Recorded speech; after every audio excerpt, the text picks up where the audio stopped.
আমরা যারা স্লোগান দিচ্ছি একটু স্লোগানটা বন্ধ করার জন্য অনুরোধ করছি, আন্তরিকভাবে অনুরোধ করছি। ধন্যবাদ। বিসমিল্লাহির রহমানির রহিম। আমরা আজকে একটি বিশেষ কারণে এখানে উপস্থিত হয়েছি। আপনারা সবাই অবগত আছেন, আমি আমাদের মঞ্চে উপবিষ্ট যারা প্রধান অতিথি আছেন, আমাদের শ্রদ্ধেয় সহ আরো যারা অতিথি আছেন, প্রত্যেকের নাম আমি অনেক সময় লাগবে। আমরা আইন থেকে ছিলাম।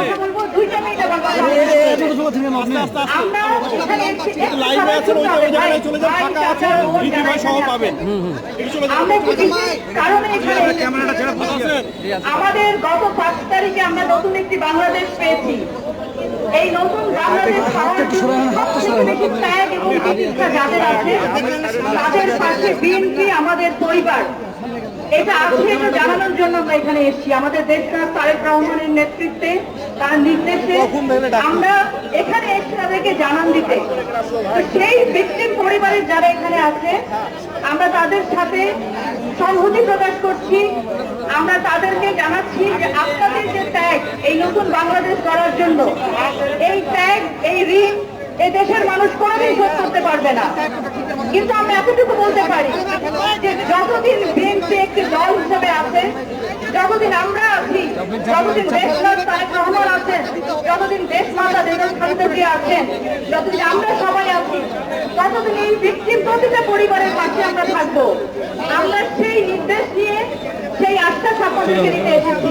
আমাদেরকে মনে রাখতে হবে একটা কথা খুব স্পষ্টভাবে, এই যে অর্জন, এই অর্জনকে কোনোভাবে ভিসিয়েট করতে দেয়া যাবে না। 7 তারিখের যে অর্জন, এই অর্জনকে নিঃশেষ করে দেওয়ার জন্য বহু মহল থেকে, বহু কুচক্রী মহল থেকে ষড়যন্ত্র চলছে।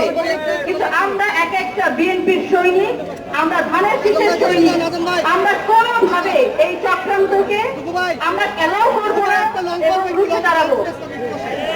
এবং আপনাদের কাছে অনুরোধ জানাচ্ছি, আমাদের যারা ভিক্টিমাইজ হয়েছেন, হয়তো অনেকের নাম আমরা জানি না, পরিবার আমরা জানি না, আপনাদের কাছে কি তথ্য থাকলে আমরা বিএনপি পরিবার যারা আছে আমাদের কাছে জানাবেন। আমরা সর্বাত্মকভাবে সহযোগিতা করবো, আপনাদেরকে পাশে থাকবো। সকলকে অসংখ্য ধন্যবাদ। আমাদের অনেক বড় বড় বক্তা আছেন, সিনিয়র নেতৃবৃন্দ আছেন। আমি আশা করবো আপনারা স্লোগান না দিয়ে তাদের বক্তব্যগুলো শুনবেন। বাংলাদেশ জিন্দাবাদ, বাংলাদেশ জাতীয়তাবাদী দল জিন্দাবাদ। যেই দল মানুষের প্রয়োজনে সৃষ্টি, যেই দল মানুষের প্রয়োজনে মানুষের কাছে আসছে, সেই দল কি? সেই দল বিএনপি। আমরা সবাই ভাগ্যবান, আমরা সেই দলের সদস্য এবং কাজ করার সুযোগ পেয়েছি।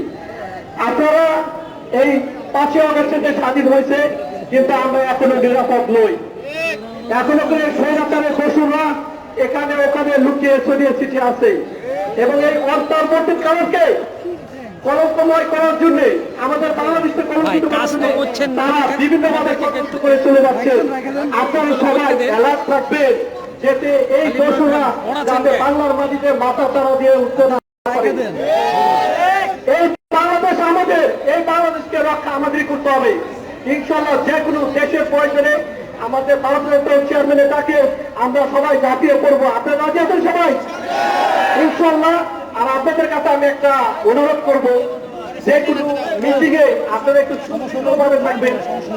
গ্রুপরা আছেন, ওরা একটু বয়স্ক, ওনাদের যদি আমরা এত চাপাচাপি করি বুঝানো না করে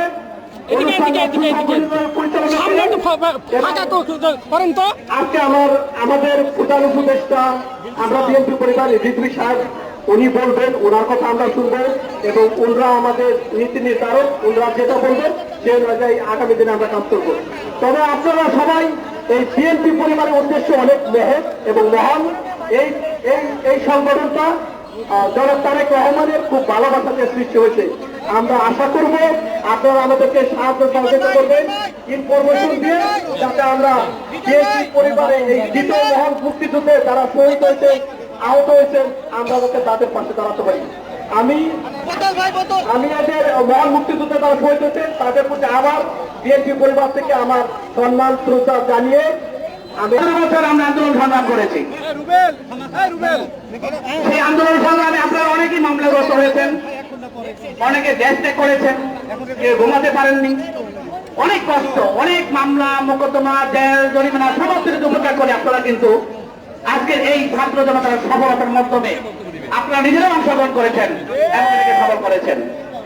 সেই জন্য আপনাদের সবাইকে আমি ধন্যবাদ জানাই এবং যারা শহীদ হয়েছে তাদের সবার প্রতি আমাদের সমবেদনা রয়ে গেছে এবং আমরা তাদের পাশে থাকবো এটাই আশা করি। সম্মানিত নেতৃবৃন্দ, এমন রাজনীতি আমরা করব না যেই রাজনীতিতে শেখ হাসিনার মতো আমাদেরকে পালাতে হয়। শেখ হাসিনা 45 মিনিট সময় পায়নি বাংলাদেশে থাকার জন্য। একটা কথা মনে রাখতে হবে, আজকে ভারতে মুসলিম সম্প্রদায়ের নেতৃবৃন্দ বলছে তুমি শেখ হাসিনাকে তালাক দাও, বাংলাদেশকে খুলে নাও। কেন বলছে? আরে শেখ হাসিনাকে নিয়ে তুমি যদি থাকো তাহলে বাংলাদেশ জনগণ তোমার সাথে থাকবে না। বাবা তুমি জেনে রেখো, বাংলাদেশ জনগণ ভারতকে পছন্দ করে, কিন্তু ভারতের এই ধরনের দোটানা নীতি আমরা পছন্দ করি না। আমরা চাই তারা বাংলাদেশ জনগণের পক্ষে থাকবে, আমরা বাংলাদেশের ভারতের পক্ষে থাকবো, আমাদের যে বন্ধুত্ব হবে সেটাই সর্বশেষ কথা। সংগ্রামী নেত্রী, কিন্তু আরেকটা কথা বলবো, অনেক কষ্টের বিনিময়ে অর্জিত আজকের এই স্বাধীনতা রক্ষা করা যেমন কঠিন, অর্জন করা যেমন কঠিন ছিল, রক্ষা করাও কঠিন। কাজে আমাদের প্রত্যেকটা নেতা কর্মী, আমাদের এই যে সামনে পূজা আসতেছে, সেই পূজায় আমাদের সংখ্যা লঘু যারা আছে, আমি মনে করি সংখ্যালঘু, আমরা সবাই বাংলাদেশের জাতীয়তাবাদ নিয়ে আমরা বাস করছি। কাজে আমরা সবাই পাড়া মহল্লায় সর্বত্র তাদের নিরাপত্তা, তাদের পাশে দাঁড়ানো এবং সমস্ত নেতৃবৃন্দরা মিলেমিশে কাজ করবেন যাতে আমরা নতুন একটা সোনার বাংলা গ্রহণ করতে পারি।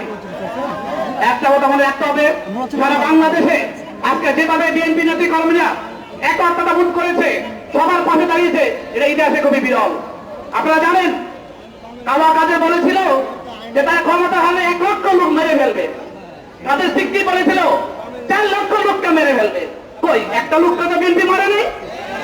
বিএনপি শহীদ প্রেসিডেন্ট জিয়া রহমানের ফাউন্ডেশন করা দল, বিএনপি দেশে বেগম খালেদা জিয়ার নেতৃত্বে পরিচালিত দল, বিএনপি আজকে বিএনপি ভারপ্রাপ্ত তারেক রহমানের নির্দেশে পরিচালিত দল। কাজে এই দল কখনো খারাপ কাজ করতে পারে না। কাজে আমি অনুরোধ করবো আপনারা সেটা বজায় রাখবেন, নিয়ম শৃঙ্খলা বজায় রাখবেন। আমাদের সামনে অনেক কঠিন পথ আছে, সেই কঠিন পথ আমাদেরকে পার হতে হবে। কাজে এখন আমাদের প্রিটেস্ট চলছে, তারেক রহমান সাহেব বলেছেন মনে আছে, আপনাদের সবাইকে এখন ট্রেনিং দিতে হবে, সততা, মানবতা এবং মহব্বত লেগে চলতে হবে। সিনিয়রদেরকে সম্মান করতে হবে, ছোটদেরকে শ্রদ্ধা করতে হবে, এলাকার পাড়া মোহল্লা সবার সাথে মিলেমিশে কাজ করতে হবে। বিএনপিকে আবার নতুন ভাবে গড়ে তুলতে হবে, আগামী দিনে যাতে আমরা সোনার বাংলা করতে পারি এবং তারেক রহমানকে বীরের বেশে এনে এই বাংলাদেশের দায়িত্ব দিয়ে আমরা তার পাশে থেকে বাংলাদেশ সুন্দরভাবে করতে পারি। সবাইকে মনে রাখতে হবে, ধৈর্য ধারণ করে আমরা এগিয়ে যাবো এবং আগামী দিনে আমাদের অতীতের সমস্ত কাজকর্ম যা কিছু আছে সবকিছু পর্যালোচনা করে এই গত সরকার যে